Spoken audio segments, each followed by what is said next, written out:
بگو دستم در دبه بود، دبه درش دستم بود. دستم در دبه بود، دستش در دبم بود. دستش در دبم بود، دست در دبم بود. دستش در دبم بود، دستم در دبم بود. دستش در دبم بود. نمیشه. دست در دبم بود، دست در دستش بود. دبم در دست بود، دست در دبم بود. میگه دستش در دبم بود. کی میتونه امتحان کنه اینو؟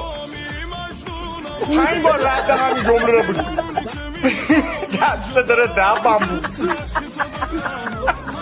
دیوانه چه کنم نرم جا یاد تو دارم